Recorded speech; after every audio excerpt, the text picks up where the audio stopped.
Hello students, welcome back to my channel. आपका अपने channel पर स्वागत है। आज के हम इस क्लास में इन्फ्रेंशियल स्टैटिस्टिक्स को कंटिन्यू करेंगे और आज स्टूडेंट हम बात करेंगे इंटरवल एस्टिमेशन क्या होता है। और मैं आपको बता दूं कि इन्फ्रेंशियल स्टैटिस्टिक्स के बहुत सारे टॉपिक जैसे कि पॉपुलेशन क्या होता है, सैंपल क्या होता है, टाइप्स ऑफ सैंपल क्या होता है, difference between population and sampling, degree of freedom, point estimation, बहुत सारी चीज़ें मैंने ऑलरेडी अपलोड किया हुआ है। अगर आपने अभी तक नहीं देखा है तो आप देख सकते हैं, लिंक आपको डिस्क्रिप्शन में मिल जाएगा। तो आइए आज की सेशन को शुरू करते हैं और बात करते हैं इंटरवल एस्टिमेशन क्या होता है। तो स्टूडेंट यहाँ से इंटरवल एस्टिमेशन को समझने से पहले आइए बात कर लेते हैं हम एक पॉइंट एस्टिमेशन की। और पॉइंट एस्टिमेशन मैंने ऑलरेडी डिस्कस किया हुआ है। तो मान लेते हैं क्या, यहाँ पे हमने पूरा पॉपुलेशन को कंसिडर किया। इस पूरे पॉपुलेशन में से मैंने एक छोटा सा सैंपल कंसीडर किया S1।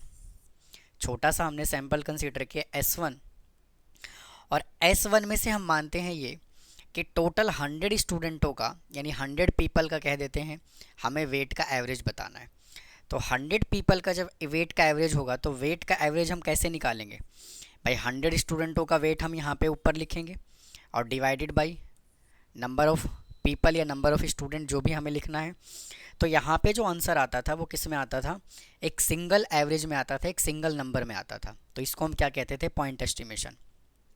तो यहाँ पे स्टूडेंट हमने क्या कह दिया, यहाँ पे हमने क्या कहा कि मान लेते हैं कि जो इसका मीन आया वो कितना आ गया? 70 किलोग्राम। भाई इसका मीन मान लेते हैं कितना? 70 किलोग्राम। अब चलते हैं इंटरवल एस्टिमेशन पे। तो इंटरवल एस्टिमेशन क्या कहता है? हमने इस पूरे पॉपुलेशन में से एक ग्रुप और लिया, एक ग्रुप और लिया जिसको हमने कहा S2। और इसमें हमने क्या किया, वापस से हमने डिफरेंट 100 पीपल का क्या किया? वेट का एवरेज कैलकुलेट किया। तो जब 100 पीपल का हमने वेट का एवरेज कैलकुलेट किया तो यहाँ पे जो वेट का जो एवरेज आया ना वो कितना आया? मान लेते हैं यहाँ पे वेट का एवरेज आया 60 किलोग्राम। ठीक है जी, यहाँ पे डाटा जो आया वो कितना आया? 70 किलोग्राम, लेकिन यहाँ पे जो वेट का एवरेज आया वो कितना है? 60 किलोग्राम। फिर एक सैंपल हमने और कंसीडर किया S3 और यहाँ पे भी हमने एक सैंपल में से हमने वेट का एवरेज निकाला। तो वेट का जो एवरेज यहाँ से आया वो कितना आया? 80 किलोग्राम। यहाँ पे जो सैंपल का जो मीन आया वो कितना आया? 80 किलोग्राम आया। अब देखिए, अब इंटरवल एस्टिमेशन क्या कहता है, जैसे मान लिए जिसने भी हमें ये काम करने के लिए कहा, जो भी डाटा को रिसर्च कर रहा है, तो स्टूडेंट डाटा जो है ना वो यहाँ पे क्या कर रहा है? वेरी कर रहा है। तो जब यहाँ से डाटा वेरी कर रहा है तो हम एक काम करते हैं, अगर हमसे किसी ने पूछा कि भाई एक्चुअल में जो वेट का इंटरवल है वो कहाँ से कहाँ तक लाए हुआ, तो हम क्या कह देंगे? हम कह देंगे कि जो वेट का जो सैंपल मीन आया वो कहाँ से कहाँ तक आया? 60 किलोग्राम से लेकर के कहाँ तक? 80 किलोग्राम तक। तो इसी को हम क्या कहते हैं? Interval estimation. और एक्चुअल में जो एवरेज आया वो कितना है? 70।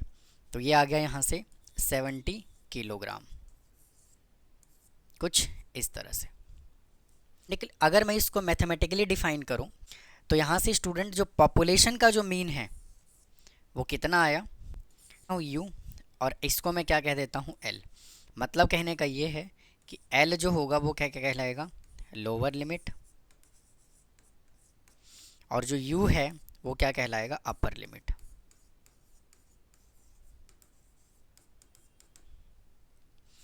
ठीक है जी। तो हमने क्या कहा, हमने आंसर जो दिया वो किस में दिया? एक इंटरवल में दिया। इसी को हम क्या कहते हैं? Interval estimation. तो हमने आंसर क्या दिया कि जो एक्चुअल में जो पीपल का जो एवरेज वेट है वो कितना है? 60 किलोग्राम से लेकर के 80 किलोग्राम तक है। अब देखिए इसका डेफिनेशन स्टूडेंट क्या कहता है? कहता है कि interval estimation we find two number using the sample static. हमने सबसे पहले क्या किया? पूरे पॉपुलेशन में से हमने सैंपल को कंसीडर किया। उसके बाद which a population parameter lie, for example A और बी। भाई ए और बी दो डाटा हमने लिया। Is an interval estimate of A population mean m, it indicate population mean is greater than A but less than B।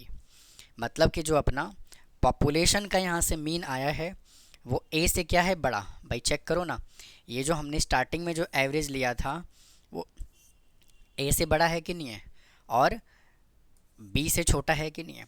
तो इसी को हम क्या कहते हैं, इंटरवल एस्टिमेशन। अब क्या कहता है, confidence interval, a confidence interval is a range of value derive from the sample static which is likely to contain value of unknown population parameter. अब स्टूडेंट यहाँ से 3 पॉइंट और आता है।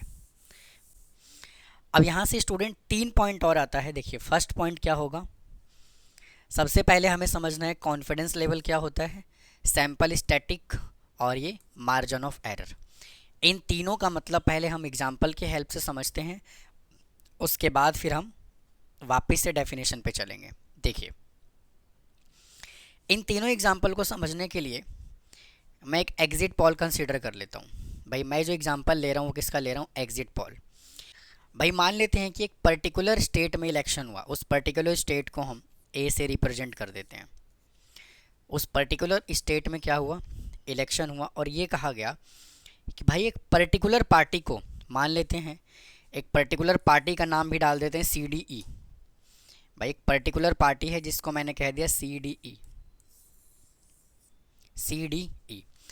तो ये पूछा गया, न्यूज़ चैनल वालों ने ये पूछा, न्यूज़ चैनल वालों से ये पूछा गया कि भाई CDE पार्टी को कितने % वोट मिला। तो ये कहा गया कि भाई CDE पार्टी को 40% वोट मिला होगा। कितना मिला होगा, 40% वोट मिला होगा। अब यहाँ से हम दो चीज़ें समझने वाले हैं, कॉन्फिडेंस लेवल का मतलब क्या होता है और मार्जिन ऑफ एरर का मतलब क्या होता है। देखिए तो CDE पार्टी को 40% वोट मिला, और यहाँ पे मैं कंसीडर कर लेता हूँ मार्जिन ऑफ एरर,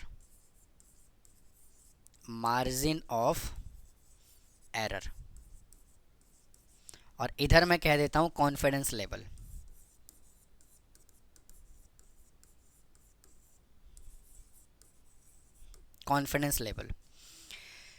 तो CDE को 40% वोट मिला। अब किसी ने पूछा कि भाई तुम, न्यूज़ चैनल वालों से पूछा कि भाई तुम कितने कॉन्फिडेंटली कह सकते हो कि CDE पार्टी को 40% वोट मिला। तो न्यूज़ चैनल वाले कहते हैं कि भाई ऐसा है ना कि इसको मिला, मैं 90% कॉन्फिडेंस के साथ कह सकता हूँ, या 95% कॉन्फिडेंस के साथ कह सकता हूँ, या तो फिर 99% कॉन्फिडेंस के साथ कह सकता हूँ कि इतने % इसको वोट मिला CDE पार्टी को। भाई होता है ना कि जैसे मान लीजिए हम एग्ज़ाम दे करके आते हैं तो कहते हैं भाई कितना क्वेश्चन ठीक हुआ, तो मैं कॉन्फिडेंस के साथ कह सकता हूँ कितना, कि 90% तो नंबर आ ही जाएंगे, 90% तो मार्क्स आ ही जाएगा।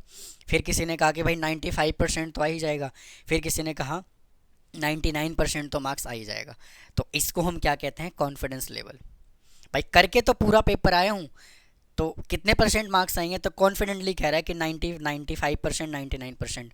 अब मैंने इन तीनों का ही जिक्र क्यों किया, क्योंकि अपने सिलेबस में स्टूडेंट जो कॉन्फिडेंस लेवल है ये 3 ही टाइप के हैं। ठीक है जी। अब मार्जिन ऑफ एरर की बात करते हैं। तो कहता है कि भाई इसके अंदर जो है ना, अब इतने कॉन्फिडेंटली आप कह रहे हो, हम ऐसा कंसीडर कर लेते हैं कि 5% वोट जो है ना वो ऊपर नीचे भी हो सकते हैं।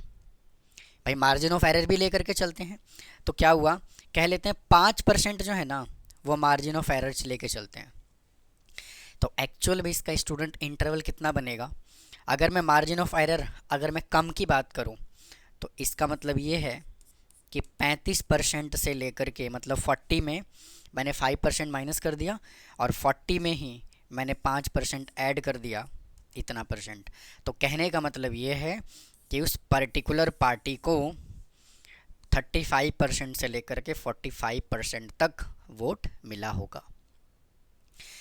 फिर जैसे कहते हैं ना भाई एग्ज़ाम दे करके हम आते हैं, तो इतना % तो मैं कॉन्फिडेंटली कह रहा हूँ, लेकिन हो सकता है ऊपर नीचे थोड़ा बहुत 2, 4, 5% हो जाए, तो इसी को हम क्या कहते हैं, मार्जिन ऑफ एरर कहते हैं। तो उम्मीद है स्टूडेंट आपको ये टॉपिक समझ में आया होगा कि मार्जिन ऑफ एरर क्या होता है, कॉन्फिडेंस लेवल क्या होता है, इंटरवल का मतलब क्या होता है, सारी बातें आपको समझ में आ गई होगी। अब देखिए आगे क्या कहानी कह रहा है वो, देखिए अब थ्योरेटिकली बात करते हैं। कहते हैं confidence level, the confidence level describe the uncertainty of the sampling method भाई ज़रूरी नहीं है कि जो सैम्पलिंग किया जाए वो 100% एक्यूरेट ही हो, है ना। तो इसीलिए यहाँ पे थोड़ा बहुत जो है वो ऊपर नीचे लेकर के चलता है। क्या कहता है, uncertainty of the sampling method, the probability part of the confidence interval is called confidence level. Confidence level return in a decimal is called confidence coefficient. फिर क्या कहता है, for example suppose we collect some sample from a given population. एक particular population में से हमने कुछ sample को कंसिडर किया and compute confidence interval for each sample. A दिया हुआ है 95% कॉन्फिडेंस लेवल। फिर A 95% confidence level means that 95% of the interval contain the true population parameter। मतलब कि जो भी पॉपुलेशन के ऊपर जो रिसर्च किया गया है, जो सैंपल निकाला गया है, वो कितने परसेंट कॉन्फिडेंट है, 90% है। और अभी अभी मैंने इसका मीनिंग आपको बहुत ही अच्छे तरीके से मैंने समझाया। फिर क्या कहता है यार, confidence level is 95% and confidence coefficient is 0.5%। भाई कॉन्फिडेंस कोफिशिएंट का मतलब क्या है भाई, 95% की बात कर रहा है ना वो, तो 95% का मतलब क्या है, 95 divided by 100 is equal to कितना आ गया, 0.95। इसी को क्या कहा जाता है, कॉन्फिडेंस कोफिशिएंट। यही तो वो यहाँ पे कह रहा था, confidence level return in decimal is called. अगर कॉन्फिडेंस लेवल को अगर हम डेसिमल के फॉर्मेट में लिखते हैं तो यही क्या बन जाता है, कॉन्फिडेंस कोफिशिएंट बन जाता है। ठीक है जी। अब क्या कहता है, sample static. It is a sample static for which the estimation of population parameter is done. फिर आगे कहता है मार्जिन ऑफ एरर। भाई कुछ हम एरर भी तो लेकर के चलते हैं ना, अपनी साइड से हम कुछ बचाव का तरीका भी तो ढूंढते हैं। हाँ भी, हाँ या ना। अब जैसे एग्ज़ाम दे करके आए तो बिल्कुल कॉन्फिडेंस के साथ कह रहे हैं कि जाए 9, कॉन्फिडेंस के साथ कह रहे हैं 95% मार्क्स आ जाएंगे, लेकिन बाद में दिमाग में आता है कि थोड़ा बहुत 2-4% ऊपर नीचे हो सकता है, तो मार्जिन ऑफ एरर। ठीक है जी। अब जैसे मान लीजिए एक छोटा सा एग्जांपल अब मैं आपको और देता हूँ कि मान लीजिए किसी भी कपड़े की सिलाई की जा रही है। भाई मान लेते पैंट सिला जा रहा है, तो जब भी पैंट को सिला जाता है ना, तो उसमें थोड़ा थोड़ा 1-1 इंच, आधा-आधा इंच मार्जिन लेकर के चलते हैं।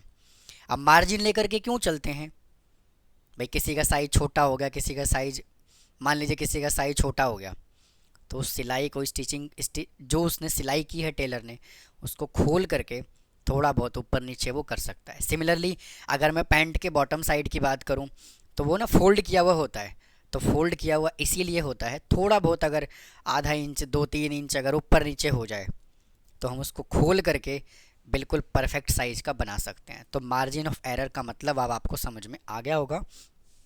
अब देखिए, मार्जिन ऑफ एरर का मतलब कहता है in a confidence interval the range of the value above and below the sample static is called margin of error. For example, suppose a news channel conducted an exit poll and report that the candidate X will receive 40% of vote। यही example मैंने आपको वहाँ पे समझाया था। फिर कहता है the channel claim that exit poll है 5% margin of error and confidence level is 90%। It means channel is 90% confident that candidate X will between 35% से 45% तक का वोट वो प्राप्त कर सकता है, ले सकता है। अब यहाँ पे म्यू जो है इसको क्या कहा जाता है, मार्जिन ऑफ एरर। मीन को उसको बोला हुआ है सैंपल मीन, और म्यू का मतलब क्या होता है, पॉपुलेशन मीन। स्टूडेंट यहाँ पे जितने भी क्वेश्चंस को हम सॉल्व करने लग रहे हैं, आपको हमेशा याद रखना है कि जब वो पॉपुलेशन मीन की बात करेगा, अगर पूरे पॉपुलेशन का मीन निकाल रहा होगा तो इसको वो म्यू से रिप्रेजेंट करेगा, और जो सैंपल मीन की बात करेगा तो वो हमेशा इसको एक्स बार से रिप्रेजेंट करेगा। भाई उम्मीद है आपको समझ में आ गया होगा। अब आइए और आगे चलते हैं और देखिए क्या कहता है वो। देखिए कहता है कि the interval estimation population mean is given by the formula. Formula यहाँ से क्या गिवन है, मार्जिन ऑफ एरर। हमें यहाँ से मार्जिन ऑफ एरर निकालना है, Z alpha by 2 into standard deviation divide by under root N. ये मार्जिन ऑफ एरर निकालने का स्टूडेंट फॉर्मूला होता है। फिर कहता है where 1 minus alpha is called confidence coefficient and Z alpha by 2 is z value providing an area of the upper tail of the standard normal probability distribution. The value of the z alpha by 2 for most commonly used confidence level is, और ये देखिए हमें confidence level किया हुआ है। तो student अगर मैं यहाँ से एक्सेप्टेंस, एक टॉपिक आता है स्टेप एक्सेप्टेंस एंड रिजेक्शन। तो एक्सेप्टेंस और रिजेक्शन का मतलब क्या होता है, देखिए यहाँ पे एक छोटी सी बात कह रहा है, क्या एक लाइन में वो कह रहा होगा कहीं पे where 1 minus alpha is called confidence coefficient z alpha by 2 is z value providing an area in the upper tail of the standard normal probability distribution। अगर मैं स्टैंडर्ड नॉर्मल प्रोबेबिलिटी डिस्ट्रीब्यूशन की बात करूं तो यहाँ से देखिए क्या हो रहा है, ये देखिए ये हमने यहाँ से एक नॉर्मल डिस्ट्रीब्यूशन का कर्व बना दिया, बेल शेप्ड कर्व होता है ये। तो ये वाला जो पॉइंट है, ये वाला जो लाइन है यहाँ से, और ये पॉइंट है और ये पॉइंट है, ठीक है जी। तो ये कहलाएगा अल्फ़ा बाई 2 और ये क्या कहलाएगा अल्फ़ा बाई 2। तो ये जो हमारा पूरा एरिया है ना, यहाँ से लेकर के यहाँ तक, इसको स्टूडेंट हम क्या कहेंगे, 1 माइनस अल्फ़ा कहेंगे। मतलब कि इस पर्टिकुलर एरिया में जो मैंने वाइट पेन से यहाँ पे शेड किया है, ये जो पॉइंट है ये एक्सेप्ट का पॉइंट है, एमसीक्यू में पूछा जा सकता है। और इसके बाहर जो भी एरिया हमने यहाँ पे कंसीडर किया है, ये वाला भाई, ये वाला, ये वाला, ये दोनों ही क्या है, रिजेक्ट का पॉइंट है, ठीक है जी। तो उम्मीद है आपको ये समझ में आ गया होगा। अब यहाँ से हमें कुछ कॉन्फिडेंस लेवल की बात कर रहा है। देखिए अगर कॉन्फिडेंस लेवल 90% होगा तो अल्फ़ा का वैल्यू आएगा क्या, 0.10। अब ये वैल्यू आया कैसे, देखिए भाई 90% का मतलब क्या होता है, देखिए 90% का मतलब यहाँ पर क्या है, 90 डिवाइडेड बाई 100, तो क्या आएगा यहाँ से 0.90।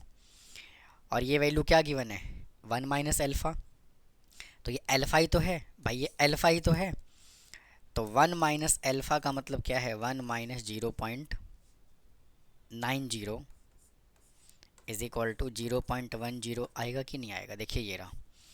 सिमिलरली अगर मैं 95% की बात करूं तो 1 minus 95 divided by 100 is equal to ये मिलेगा आपको। और 99% की बात करूं तो 1 minus 99 divided by 100 is equal to आपको ये मिलेगा। तो यहाँ से जेड अल्फ़ा बाई 2 क्या आएगा भाई, आप इसको 2 से डिवाइड करोगे तो ये मिलेगा, इसको 2 से डिवाइड करोगे तो ये मिलेगा, और इसको 2 से डिवाइड करोगे तो भैया ये मिलेगा। और जेड अल्फ़ा बाई 2 की जो वैल्यू है, अगर कॉन्फिडेंस लेवल 90% है तो ये है, और अगर 95% है तो ये है, और 99% है तो ये है।